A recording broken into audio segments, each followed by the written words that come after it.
Meus queridos irmãos, a paz do Senhor.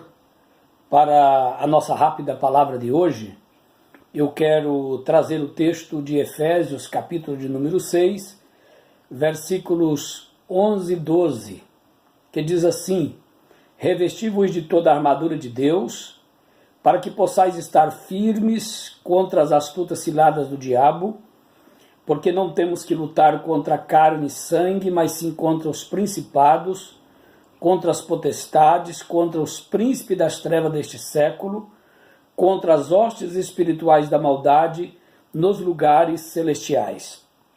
Estou trazendo esse texto porque nós iniciamos domingo passado um estudo muito importante da nossa escola bíblica dominical, falando sobre a batalha espiritual, o povo de Deus e a guerra contra as potestades do mal.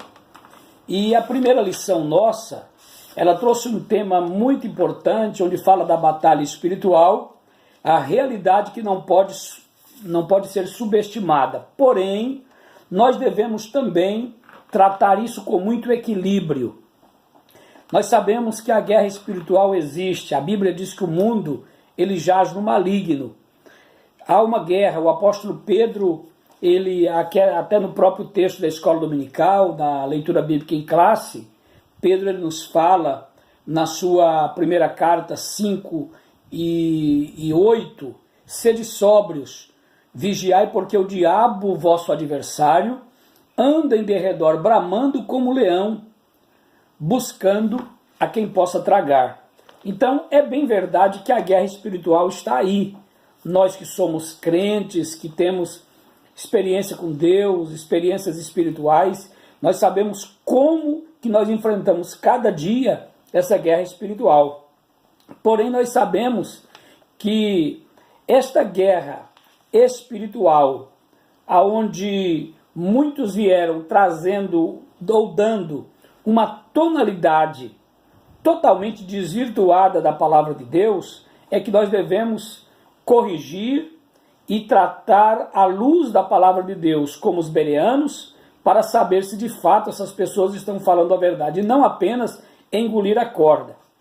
Há alguns fatos que são bem estranhos que nós não tratamos, não é? Nós não tratamos. Os nossos pastores, os nossos obreiros, eles estão totalmente fora desse contexto, como esse mapeamento espiritual que foi tratado na escola dominical, não é? Onde líderes fazem mapeamento espiritual para poder expulsar os príncipes demoníacos. Isso não tem base bíblica. Foram buscar lá em Daniel, no capítulo 10, lá em Marcos capítulo 5, isso não tem base bíblica, não tem fundamentação da palavra de Deus.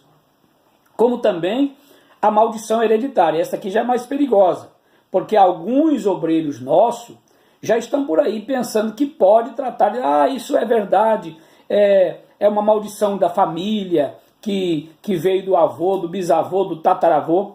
Não existe isso.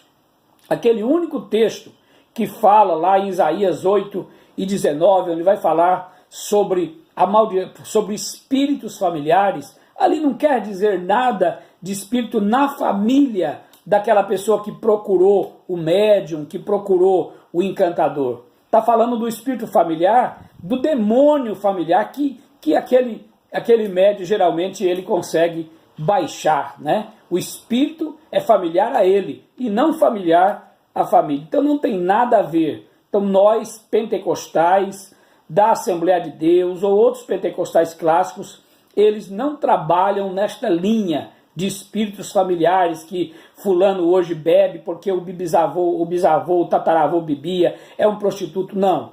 A herança que nós recebemos, todo mundo recebeu. Está lá em Romanos capítulo 5 e 12. Por um homem entrou o pecado no mundo. Mas se entrou por um homem homem também, o segundo Adão, que é Jesus Cristo, também veio a salvação a todos os homens. Então todos aqueles que estão debaixo da graça de Deus, que creram no Evangelho de nosso Senhor Jesus Cristo, está escrito deles lá em 2 Coríntios 5 e 17. Aqueles que estão em Cristo, se alguém está em Cristo, nova criatura é, as coisas velhas se passaram e eis que tudo se fez novo. Eu paro por aqui este vídeo mas volto fazendo comentário nessa mesma linha em outros vídeos posteriormente. Que Deus abençoe, fique na paz do Senhor.